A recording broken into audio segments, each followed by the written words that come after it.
ভাবুন তো, আগামীকাল সকাল থেকেই ভারতের সব রপ্তানির পণ্য বসালো 50% শুল্ক। হ্যাঁ, একদিনের দাম হয়ে গেল 1.5 গুণ। কি হবে? শুল্ক শুধু রপ্তানি নয়, এর প্রভাব পড়বে চাকরি, কৃষি, বাজারে, এমনকি আপনার পকেটেও। আজকে আমরা বিশ্লেষণ করব এই 50% শুল্ক কিভাবে ভারতের অর্থনীতিতে কাঁপিয়ে দিতে পারে। তার আগে আমরা শুল্ক কিভাবে কাজ করে এটা জেনে নিই, ঠিক আছে? তাহলে প্রথমে বুঝে নিই, শুল্ক বা ট্যারিফ হলো এক ধরনের কর বা পণ্যের দামের সাথে যোগ হয় অন্য দেশের ঢোকার আগে। উদাহরণ, আপনার পণ্যের দাম 100 টাকা, 50% শুল্ক বসে, তাহলে বিদেশে ক্রেতাদের জন্য সেটার দাম হবে 150 টাকা, 150 টাকা। ফলাফল, পণ্যটি হঠাৎ অনেক দামি হয়ে গেল। প্রতিযোগীরা যেমন ভিয়েতনাম, বাংলাদেশ, ইন্দোনেশিয়া দামে কম থাকার বাজারে দখল করে নেবে। সেখানে এই এই দেশগুলি ভারতের জায়গাটি দখল করে নেবে, ঠিক আছে? তারপর আর একটা যদি আমরা জানি, রপ্তানি খাতের দোষ।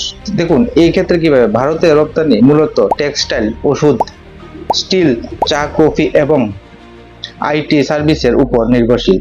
দাম বেড়ে গেলে বিদেশের ক্রেতারা বিকল্প খুঁজবে, ফলে অর্ডার কমবে, কারখানাগুলি উৎপাদন কমবে, কিছু বদ্ধ হয়ে যাবে, আর এর মানে লাখো শ্রমিক কর্মচারীরা চাকরি যাবে, চাকরি হারাবে। কৃষিক্ষেত্রে তার ধাক্কা কি করবে? কৃষিক্ষেত্রে আমাদের ধাক্কা পড়বে যদি ভারতের কৃষি রপ্তানিতে বড় খেলোয়াড়, চাল, মশলা, চা, কফি সব বিদেশে রপ্তানি হয়, কিন্তু দাম বেড়ে গেলে চাহিদা কমে যাবে, কৃষকরা তাদের প্রাপ্যের সঠিক দাম পাবে না, গ্রামীণ অর্থনীতি ধীরে ধীরে ক্ষতিগ্রস্ত হবে এবং গ্রামের মানুষের ক্রয় ক্ষমতাও কমে যাবে।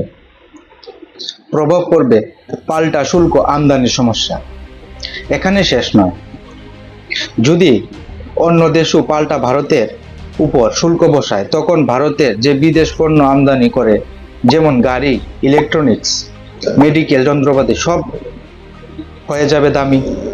এর ফলে মুদ্রাস্ফীতি বাড়বে, সাধারণ মানুষের খরচ বেড়ে যাবে। তাছাড়া দীর্ঘমেয়াদী প্রভাব কিভাবে পড়বে আমাদের দেখুন। দীর্ঘমেয়াদী জিডিপি কমে যাবে, সরকারের কর রাজস্ব কমে যাবে, শিক্ষা, স্বাস্থ্য, অবকাঠামোর মতো সেক্টর বাজেট কাটছট হবে, ব্যবসা ও বিনিয়োগের পরিবেশ খারাপ হবে, এমনকি বিদেশে বিনিয়োগকারীদেরও ভারত থেকে সরে যেতে পারে, কারণ তারা বেশি খরচে ব্যবসা চালাতে চাইবেন না। তাছাড়া সমস্যার ইঙ্গিত, এমন পরিস্থিতিতে সামলাতে হলে কূটনীতিক আলোচনার মাধ্যমে শুল্ক কমানোর চুক্তি করা জরুরি। পাশাপাশি দেশীয় উৎপাদন খরচ কমিয়ে পণ্যকে আবার প্রতিযোগিতামূলক দামে আনতে হবে। কনক্লুশন যদি আমরা দেখি, কনক্লুশন বা কল টু অ্যাকশনস যদি আমরা দেখি, 50% শুল্ক শুধু ব্যবসায়ী সমস্যা নয়, এটা মানুষের জীবন, জীবিকা আর স্বপ্নের উপর সরাসরি আঘাত। আপনার কি মনে হয়, ভারতে এই ধাক্কা সামলাতে পারবে, নাকি এটা হবে নতুন এক অর্থনৈতিক অধ্যায়ের শুরু? কমেন্টে জানান। আর এই ভিডিওটি ভালো লাগলে লাইক, শেয়ার এবং সাবস্ক্রাইব করতে ভুলবেন না।